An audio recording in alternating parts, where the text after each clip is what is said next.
ಎಲ್ಲರಿಗೂ ನಮಸ್ಕಾರ.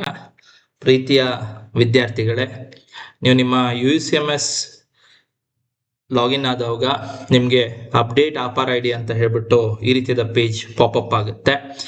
APAAR I D ಅಂತ ಹೇಳಿದ್ರೆ ABC ID. ನೀವು ABC ID ನೀವು ನಿಮ್ಮ ಲಾಗಿನಲ್ಲಿ ಅಪ್ಡೇಟ್ ಮಾಡಬೇಕಾಗಿದೆ.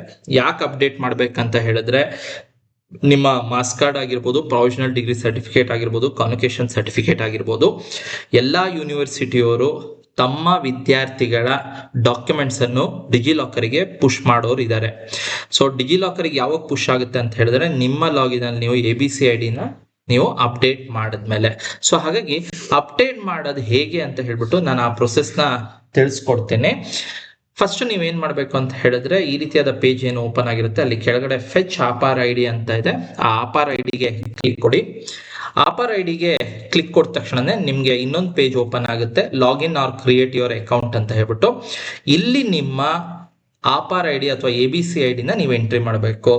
ಕೆಲವು ವಿದ್ಯಾರ್ಥಿಗಳು ಏನ್ ಮಾಡ್ತೀರಾ, ನೀವು ನಿಮ್ಮ ಆಧಾರ್ ಕಾರ್ಡ್ ನಂಬರ್ನ ಅಪ್ಡೇಟ್ ಮಾಡ್ತೀರಾ. ಇದು ಟೋಟಲಿ ರಾಂಗ್. ನೀವು ಇಲ್ಲಿ ABC ID ನೀವು ಇಲ್ಲಿ ಎಂಟ್ರಿ ಮಾಡಬೇಕು. ABC ID ಎಲ್ಲಿ ಸಿಗುತ್ತೆ ಅಂತ ಹೇಳಿದ್ರೆ, ನೀವೀಗ ಆಲ್ರೆಡಿ ಡಿಜಿಲಾಕರ್ ಅಲ್ಲಿ ABC ID ಕ್ರಿಯೇಟ್ ಮಾಡ್ಕೊಂಡಿದ್ದೀರಾ. ಅದರ ಪ್ರಿಂಟ್ಔಟ್ ಕಾಪಿ ಏನಾದ್ರು ಇದ್ರೆ ಸೊ ಅಲ್ಲಿ ABC ID ಇರುತ್ತೆ. ಆ ABC ID ನಂಬರ್ನ ನೀವು ಇಲ್ಲಿ ಎಂಟ್ರಿ ಮಾಡಿ.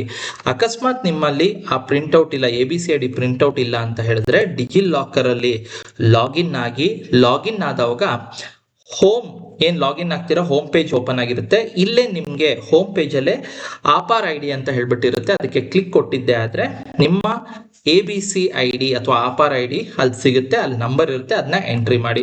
ಅಲ್ಲಿ ಏನಾದ್ರೂ ನಿಮ್ಮ ಹೋಮ್ ಪೇಜ್ ಅಲ್ಲಿ ಏನಾದ್ರೂ ಆಪಾರ್ ಐ ಡಿ ಇಲ್ಲ ಅಂತ ಹೇಳಿದ್ರೆ ನೀವು ABC ID first ABC ID create ಮಾಡಲೇಬೇಕು. ಅಂದ್ರೆ ನಿಮ್ಗೆ ಕ್ರಿಯೇಟ್ ಆಗಿಲ್ಲ ಅಂತ ಹೇಳ್ಬಿಟ್ಟು ABC ID ಫಸ್ಟ್ ಕ್ರಿಯೇಟ್ ಮಾಡಿ, ಆಮೇಲೆ ನಾನು ಏನು ಈ ಪ್ರೊಸೆಸ್ ಹೇಳ್ತಾ ಇದ್ದೀನಿ ಇದನ್ನ ಫಾಲೋ ಅಪ್ ಮಾಡಿ. ಸೊ ಹೀಗೆ ನಿಮ್ಮ ABC ID ಏನ್ ಸಿಗುತ್ತೆ ಅದನ್ನ ನೀವೇನ್ ಮಾಡ್ಬೇಕಾಗುತ್ತೆ ಅಂತ ಹೇಳಿದ್ರೆ ಇಲ್ಲಿ ಆಪಾರ್ ಐ ಡಿ ಈ ಪೇಜ್ ಅಲ್ಲಿ ನೀವು ಅದನ್ನ ಎಂಟ್ರಿ ಮಾಡಬೇಕಾಗುತ್ತೆ. ಸೊ ಎಂಟ್ರಿ ಮಾಡಿದ್ಮೇಲೆ ನೆಕ್ಸ್ಟ್ ಪ್ರೊಸೀಜರ್ ಹೇಗೆ ಅಂತ ಹೇಳಿದ್ರೆ, ನೆಕ್ಸ್ಟ್ ನಿಮ್ಗೆ OTP ಬರುತ್ತೆ. ನೀವು UCMS ಅಲ್ಲಿ ಯಾವ ಮೊಬೈಲ್ ನಂಬರ್ ಕೊಟ್ಟಿರ್ತೀರಾ, ಸೊ ಆ ನಂಬರ್ಗೆ OTP ಹೋಗುತ್ತೆ. OTP ಎಂಟ್ರಿ ಮಾಡಿ. OTP ಎಂಟರ್ ಮಾಡಿದ್ಮೇಲೆ ನಿಮ್ಗೆ ಡಿಜಿಲಾಕರ್ ಅಲ್ಲಿ ಮತ್ತೊಂದು ಪೇಜ್ ಓಪನ್ ಆಗುತ್ತೆ. ನೋಡಿ, ಇಲ್ಲಿ ಒಂದು ನೆನ್ಪಿಟ್ಕೊಳ್ಳಿ, ಇಶ್ಯೂಡ್ ಡಾಕ್ಯುಮೆಂಟ್ಸ್ ಅಂತ ಹೇಳ್ಬಿಟ್ಟಿದೆ. ಇಲ್ಲಿ 2 ಡಾಕ್ಯುಮೆಂಟ್ಸ್ ಅಂತ ಒಬ್ಬ ವಿದ್ಯಾರ್ಥಿಯ ಡಿಜಿಲಾಕರ್ ಪೇಜ್ ಅಲ್ಲಿ ತೋರಿಸ್ತದೆ. ಸೊ 2 ಡಾಕ್ಯುಮೆಂಟ್ಸ್ ಅಂದ್ರೆ ಇಲ್ಲಿ 2 ಡಾಕ್ಯುಮೆಂಟ್ ಇದೆ. ಸೊ ಇಲ್ಲಿ ಚೆಕ್ ಬಾಕ್ಸ್ ಇರುತ್ತೆ, ಆ ಚೆಕ್ ಬಾಕ್ಸ್ಗೆ ಟಿಕ್ ಮಾರ್ಕ್ ಹಾಕೊಳ್ಳಿ. ಎಲ್ಲಾ ವಿದ್ಯಾರ್ಥಿ ಕೇಸಲ್ಲೂ ಈ ಇಶ್ಯೂಡ್ ಡಾಕ್ಯುಮೆಂಟ್ಸ್ ಇರುತ್ತೆ ಅಂತ ಹೇಳಕ್ಕಾಗಲ್ಲ, ಈ ಸ್ಟೂಡೆಂಟ್ ಕೇಸಲ್ಲಿ ಇದೆ. ಸೊ ಏನ್ ಇಶ್ಯೂಡ್ ಡಾಕ್ಯುಮೆಂಟ್ಸ್ ಇದ್ರೆ ಚೆಕ್ ಬಾಕ್ಸ್ ಅಲ್ಲಿ ಸೊ ಟಿಕ್ ಮಾರ್ಕ್ ಹಾಕೊಳ್ಳಿ.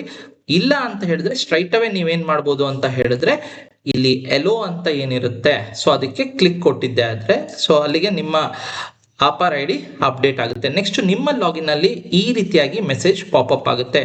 So APAAR I D fetched and updated successfully. So ಇಷ್ಟ ಆದ್ಮೇಲೆ ನಿಮ್ಮ ABC ID ಅಪ್ಡೇಟ್ ಆಗಿದೆ ಅಂತ ಹೇಳ್ಬಿಟ್ಟು ನೀವು ತಿಳ್ಕೊಬೇಕಾಗುತ್ತೆ. ಸೊ ಇದು ಮಾಡಿದ್ಮೇಲೆ ನೆಕ್ಸ್ಟ್ ಯೂನಿವರ್ಸಿಟಿ ಅವ್ರು ಏನ್ ಮಾಡ್ತಾರೆ ಅಂದ್ರೆ ನಿಮ್ಮ ಮಾರ್ಕ್ಸ್ ಕಾರ್ಡ್, ಪ್ರೊವಿಷನಲ್ ಸರ್ಟಿಫಿಕೇಟ್ ಆಗಿರ್ಬೋದು, ಕಾನ್ವೊಕೇಶನ್ ಸರ್ಟಿಫಿಕೇಟ್ ಆಗಿರ್ಬೋದು, ಇದನ್ನ ಡಿಜಿಲಾಕರ್ಗೆ ಪುಷ್ ಮಾಡ್ತಾರೆ. ನಿಮ್ಮ ಡಿಜಿಲಾಕರ್ ಅಲ್ಲಿ ಈ ಎಲ್ಲ ಡಾಕ್ಯುಮೆಂಟ್ ಸಿಗುತ್ತೆ. ಸೊ ಹಾಗಾಗಿ ತುಂಬಾ ಅರ್ಜೆಂಟ್ ಆಗಿ ನೀವು ಇದನ್ನ ABC ID ಅಪ್ಡೇಟ್ ಮಾಡಬೇಕಾಗಿ ಕೇಳ್ಕೊಳ್ತಾ ಇದ್ದೀನಿ. ಸೊ ಎಲ್ಲರಿಗೂ ಕೂಡ ಥ್ಯಾಂಕ್ ಯು.